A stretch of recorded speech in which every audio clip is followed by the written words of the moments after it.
మేధస్సుతో ఆడే ఆట చదరంగమని ప్రతి పాఠశాలలో విద్యార్థులను ప్రోత్సహించాలని బీజేపీ రాష్ట్ర అధ్యక్షుడు రామచంద్రరావు తెలిపారు.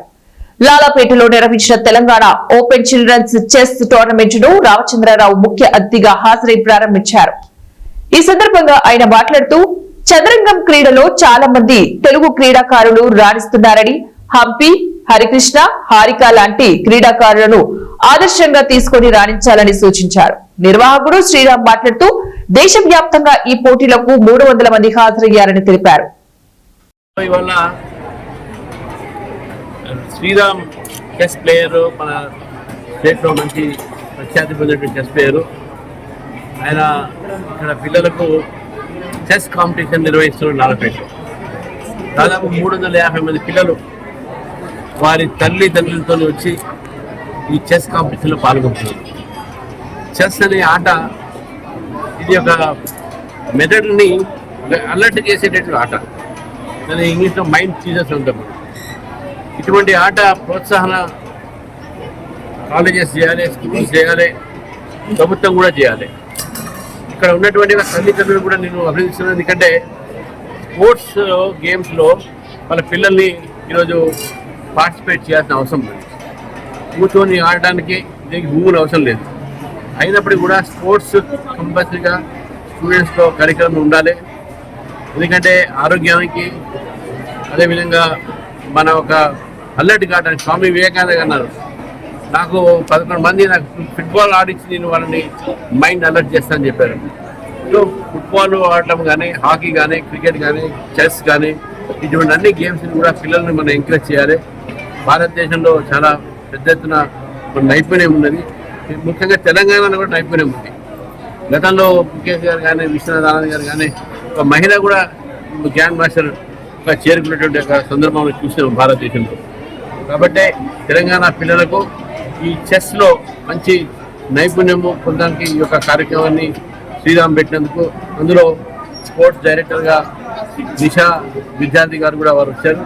వారితో పాటు స్థానిక పెద్దలు కూడా చాలా మంది వచ్చినారు. కాబట్టి వారికి ప్రత్యేకమైన అభినందనలు, శుభాకాంక్షలు.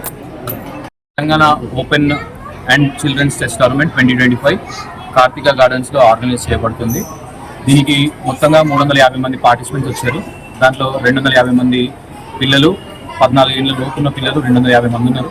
అలాగే పెద్దవాళ్ళు ఒక 100 మంది వరకు ఉన్నారు. దీనికి టోటల్గా 1 lakh rupees cash prize, total cash prize 1 lakh rupees. పెద్దవాళ్ళకి 75,000, పిల్లలకి 25,000. అలాగే పిల్లలకి ట్రోఫీస్ కూడా ఇస్తాము. ప్రతి కేటగిరీలో ఈచ్ బాయ్స్కి 10 ట్రోఫీస్, గర్ల్స్కి కూడా 10 ట్రోఫీస్ ఇస్తాము. అలాగే పార్టిసిపేట్ చేసిన ప్రతి ప్లేయర్కి పార్టిసిపేషన్ మెడల్ కూడా ఇస్తాము. అలాగే దాంతోపాటు ఈ సర్టిఫికేట్స్ కూడా ఉంటాయి. నాతో పాటు సృంజయ్ గారు, అలాగే చంద్రమౌళి గారు, ఇద్దరు ఇంటర్నేషనల్ ఆర్బిటర్స్. వాళ్ళిద్దరు కూడా ఈ టోర్నమెంట్లో టీమ్ మెంబర్స్గా పనిచేస్తున్నాం అందరం కలిసి. ఇక్కడ నుంచి దాదాపు బిదర్ నుంచి కూడా ఒకరిద్దరు పార్టిసిపెంట్స్ వచ్చారు. మహబూబ్ నగర్ నుంచి, సిరిసిల్ల నుంచి, మిగతా డిస్ట్రిక్ట్స్ నుంచి కూడా మనకి పార్టిసిపెంట్స్ రావడం జరిగింది. మహారాష్ట్ర నుంచి కూడా ఇద్దరు ప్లేయర్స్ వస్తున్నారు. సో ఇట్స్ ఓవరాల్ మనకి మిగతా స్టేట్స్ నుంచి కూడా మనకి మంచి రెస్పాన్స్ ఉంది. అలాగే మన లోకల్ ప్లేయర్స్ కూడా చాలా మంది రెస్పాన్స్ ఉంది. 5 years youngest participants 5 years, oldest participant 81 years వరకు ఈ కేటగిరీస్ అందరూ అన్ని రకాల ఏజ్ కేటగిరీ ప్లేయర్స్ ఆడుతున్నారు. ఎన్ని సంవత్సరాలుగా టోర్నమెంట్ నడిపిస్తున్నారు? మీ ఉద్దేశం ఎందుకు? నేను అంటే నా పర్సనల్గా నేను 23 ఏళ్ళ నుంచి చెస్ ఆడుతున్నాను. నేను ఇంటర్నేషనల్ ఆర్బిటర్ అయింది ఒక 3 years బ్యాక్. ఇంటర్నేషనల్ ఆర్బిటర్ అంటే FIDE approved highest certified arbiter అనమాట. ఇలా టోర్నమెంట్స్ ఇప్పటివరకు అయితే మేము అన్ని సపోర్ట్ చేసుకుంటూ, అంటే ప్రతి టోర్నమెంట్లో బ్యాక్ ఎండ్ నుండి వర్క్ చేయడము ఇలా. ఇప్పుడు ఇది మా ఆల్మోస్ట్ ఫస్ట్ టోర్నమెంట్ ఇలా ఆర్గనైజ్ చేయడము. ముందు ఇలాగే టోర్నమెంట్స్ ఆర్గనైజ్ చేయడము, పిల్లల్ని మన తెలంగాణలో ఉన్న పిల్లల్ని, లోకల్గా ఉన్న పిల్లల్ని ఎంకరేజ్ చేయడము.